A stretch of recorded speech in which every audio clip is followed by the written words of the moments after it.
Hey guys, I'm Geek. In this video, I want to share my comparison video, and in my opinion, is it worth actually upgrading to the Z Fold 8 if you actually have a Z Fold 7, which is this right here, and I've been using since day one. Now, I'm just going to talk about the differences here a little bit. I'm not going to go in too deep about the specs and all that, but of course, the major differences is going to be the screen. On the outside, this is 6.5 inches. This is 5.5 inches, and like, see that this is the view that you get, which is so freaking awesome. Everything that you see on both screens, it's just gonna look gorgeous. It doesn't really matter. But of course, this, what I like is that it's wider, you know. And what, for example, when you're on Instagram, right, you see that the image looks bigger, right? But the cool thing about here is that when you slide, you can actually see a little bit more of the next post, but it's not that much either when you think about it, because I'm right here.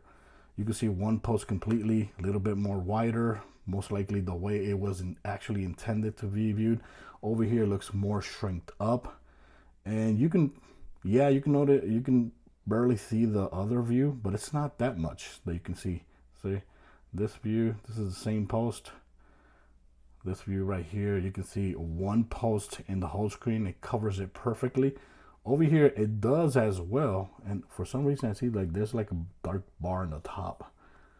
They're both good, but of course, if you prefer the shorter, wider screen, this is the one to get. It's just freaking awesome. I really love it. Same thing goes with emails and every other website, video games as well. Video games here, it's actually way better than playing video games here as well.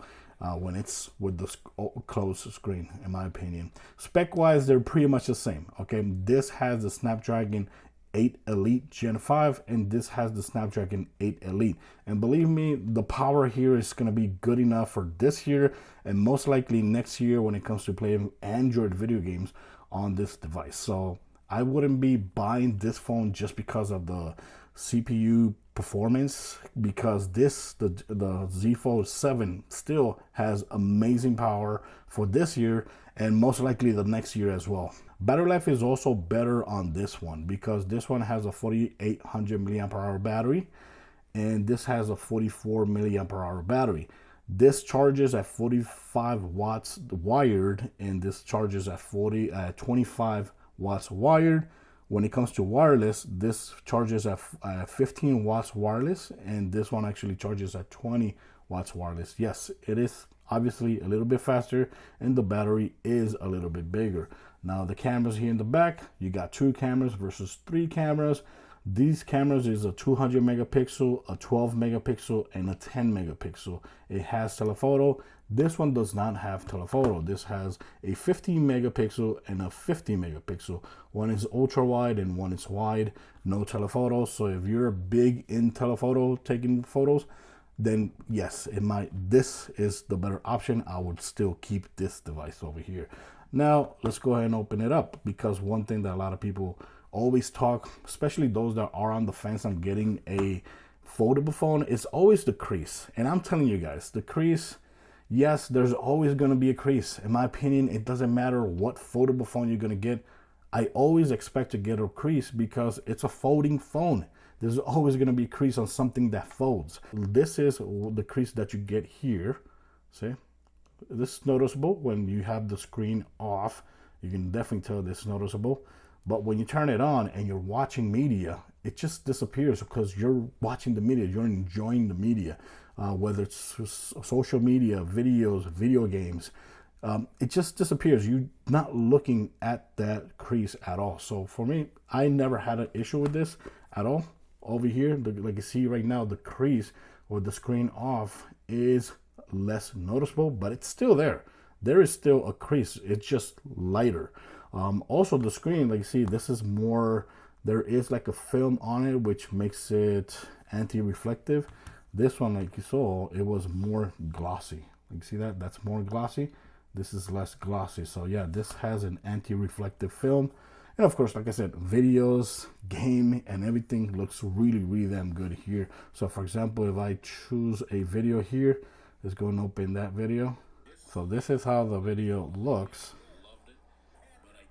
Very nice. over here, if I open the same video, so when you're watching both videos side by side, you can actually see that there's less black bars over here on the top and bottom than over here. If you go like this, I think, can it go like this? It's even worse. But of course, I could say the same thing about this one. If I go like that, it's actually worse. But so of course, this is the way to actually watch the videos. It's just like this. And when you're watching videos, like you see, it's just, you're just gonna get less bars on the top and bottom, and that's for me, that's a huge advantage. And when you zoom in, you don't lose that much. You see that? You don't lose that much at all. I forgot to mention the size of this screen is actually 8 inches AMOLED, 120 hertz, which is incredible. Everything that you watch here and look at here is just gonna look gorgeous. Over here, you get a 7.6 inches AMOLED, 120 hertz as well, but 7.6 versus 8 inches. So yeah, that's how it looks when you're watching videos side by side. Zoom out, zoom out.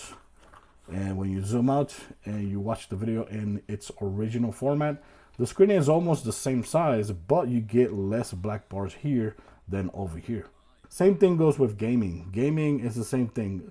On this phone is going to actually look better because when you, a lot of times when you play the games at full screen, it crops in. So there's going to be a lot better view of the game playing here on the foldable phone than on the regular Z Fold 8. Now, when it comes to multitasking, I really love over here because, for example, when I'm here and I'm watching a video, I can just go ahead and open like Instagram, right? And this is how it would actually look, right? Not bad. You got the both views is split right in the middle, and both views are actually really good. You know, that is really nice view. And of course, you can switch here, you can switch here. You can make this one bigger, this one bigger. If you're watching a video on this side, you go like that, and you can go like that, like that, like that. The advantage here also is that you can actually watch a third application. So if you want to open, for example, you want to open X. Nope, right there, it didn't open X. It's going to open. You gotta hold it there, and there you go. So now you can actually see 3 applications side by side, and you can actually make one bigger and the other one smaller. So yeah, that's something you could do here that you cannot do over here, unless they updated this phone and I didn't realize. Let's see. So I open it up. I'm watching a video, right? I'm watching a video here, and I go like that. Let's go open Instagram, and there you go. So like you see, the view is same as over there, but it's more shorter on this side than over here. You could go like that as well. But I think, let me see, yeah, same thing. If you go like this, you still get like a thinner side on both sides of the app. But of course, it's just like always, you can make one bigger, you can make one shorter, you go like this, sweeps. But you cannot, like if I try to open a third application and put it here, nope, I cannot. I can go like this, which is something that was available for a while. You can actually have 3 apps like that. That's something you can have. But let me see something. Can you do that? Because I've never done this before. You know what? Maybe it's the same thing, but we're just putting the app side by side.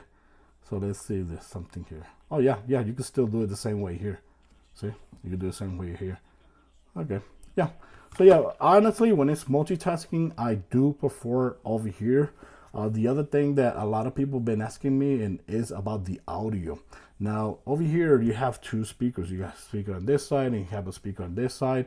And when you're watching videos, it does sound really damn good because for me, it just sounds even. Over here, when you're watching videos or playing music and you're holding it like this, you can definitely notice that the sound is actually coming from one side. It's coming out from this side. You can definitely notice that. So that's something that you should know, but it's not a huge deal at all because when it's closed, most likely you're using the phone like this, right close. It just feels even. It feels really good.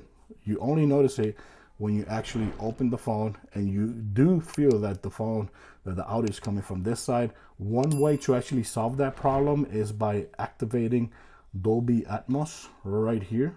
Make sure you activate Dolby Atmos. Make sure you look it up there. And in Dolby Atmos, you have other options here, like to, for example, put in auto, movie, music, and voice. I have it here in auto. And for me, that improves the audio a lot when it comes to listening here. So far that right now, I don't even notice it. Don't even care about if it's one-sided or not. It just sounds good. So for me, that's not a huge deal. And that's something that at first you're going to notice, but then as you keep on using the device, it's just not going to matter, in my opinion. Now, there's a huge thing here. So for example, flex mode, one mode that a lot of people talking about, and most likely nobody uses. Like I never use flex mode. So right now, if I'm watching a video, right? If I'm watching a video here, flex mode is like this, right? Go like that. And now when you go like that, like you see here, you got the video and you got the controls over here. And over here, you got a couple options that you could do. Like you could make it flip. You're gonna open another application here like that. It's really cool. You know, that's something that you could do on here. You can take a screenshot, I think. Yeah, that took a screenshot of the screen. I think that's what it did. No, okay, yeah. And yeah, you got mouse mode, touchpad mode. Yeah. But this is a feature that I never use at all. There's a couple things you controls in there. It's cool, but it's a feature I never use. But yeah, a lot of people have been talking about that because yes, flex mode is here. And when you see here, one difference is when you open the phone like this, like you see, you can actually hold the screen in different angles, which is something really good. And it has to do with the hinge. Because remember, this actually got a hinge improvement that actually is one of the reasons why you don't get the big crease. I think they call it the titanium hinge. And the thing about that is that, for example, if I'm watching a video here, right? I'm watching a video here and I go full screen and I want to do flex mode. I'm going to do flex mode. I'm going to do flex mode. Boom. It won't do flex mode at all. Look at that. And the thing is that the hinge is actually forcing the phone to stay open. Look at that. If I have it like this, this is as much as I can go. If once I go like that, it automatically closes the phone or opens the screen. That's something that you know, that's not available over there, or something you can't mimic over there because of the hinge. This has a titanium hinge that's gonna make the crease a lot smaller or less visible. And that's the negative thing. And maybe that's the reason why they decided to not include flex mode here, because a lot of people are just going to be annoyed by this. And yeah, it is very, very annoying if you use that feature. Now, believe me guys, I've been using these phones since the Z Fold 2, and I never use flex mode. Yes, I show it sometimes so you guys can see that, yeah, the phone has flex mode, but it's a feature that I never use. So for me, it's not a huge deal. But if you're one of those that actually do use flex mode, this is going to be a huge deal. Because, yeah, and you have to keep it like this. When you have it like this, you have to keep it like this. Because once you go like this, bam, it's going to start closing. Over here, like you see, I can have it all the way like this. Look at that. I can have it all the way like that. And it stays there, which is better. In my opinion, this is better like that. That's good that you can have that like that. That's cool. That also prevents, you know, if you don't have a kickstand and you want to watch videos like that, that's a good way to actually watch videos. But keep in mind, you can still do this. You can still do this. You can watch videos here like that. And same thing over here. There you go. I just kept hitting the buttons on the back. So yeah, you can have it like that, which is, if you don't have a kickstand or a case with a kickstand, that is a good way to actually watch videos if you want to watch it like that. That's not bad. The other feature that you don't have over there is that when you plug it to the computer, you can actually use this as a webcam, and it's really cool, very easy to use. When you tap right here, right, when you put the cable right there, it's going to start charging, and when you click right here, it says USB charging options here, and right here it has the option for webcam. And it does freaking work. Like you see here on the video, I did hook it up to the computer, and you choose webcam, and on the computer, whatever application you're using for your webcam, you just choose the switch to that camera and it switches to the phone. And the quality is actually pretty damn good. You can use the front camera, or you can actually use the rear camera of the phone, which is really, really cool. That's nice that that feature's here. If you click over here, you're gonna notice that you don't have that option. Let me go close that. Let me close that video. There you go with that. Put it. Well, it recognizes as charging. You go out of here, and I see that. You don't see the option for webcam. So yes, that is a feature that's actually exclusive to the new Z Fold devices. When it comes to the controller, this is how it use. The best way to use controllers here is to use Bluetooth controllers. This is the way that I like been using controllers.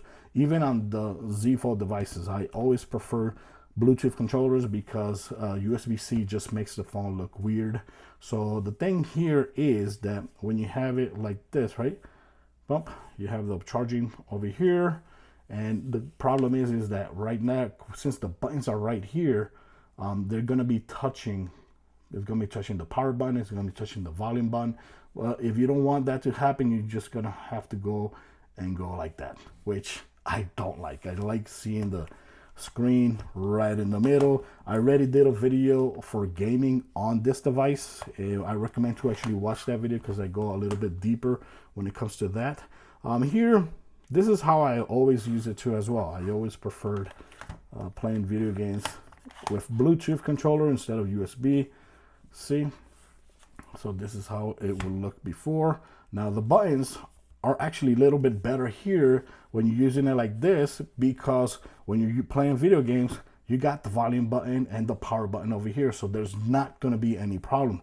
The only problem here is if you're playing video games, you can't charge your device at the same time if you're using a Bluetooth controller, because the USB-C port is right there.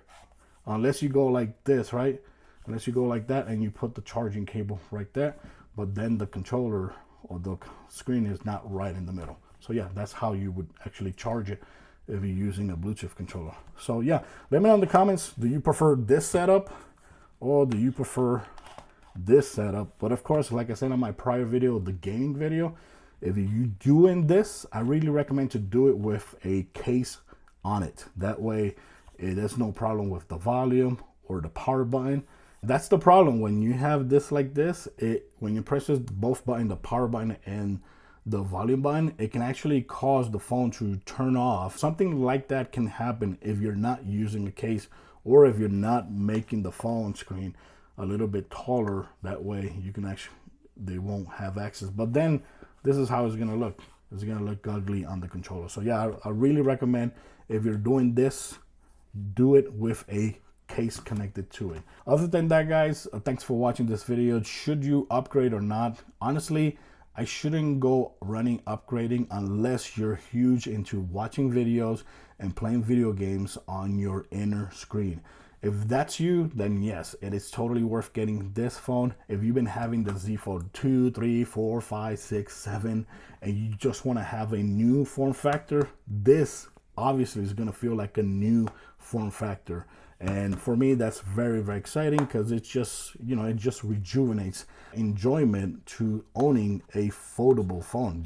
The fact that you're having two devices totally different now. Yeah, it just feels so damn good. But yeah, the Z Fold 7, it's still a great device. And it, like I said in my prior videos, if it wasn't for the wide foldable phone, I would still keep the Z Fold 7 and just skip the 8 Ultra, because this is a very, very good device. So other than that, guys, thanks for watching this video. Let me know in the comments what you think about the differences between both devices. Is it worth upgrading or not? In your opinion, maybe yes, maybe no. It really depends on the type of person you are when it comes to using your smartphone. Other than that, thanks for watching this video.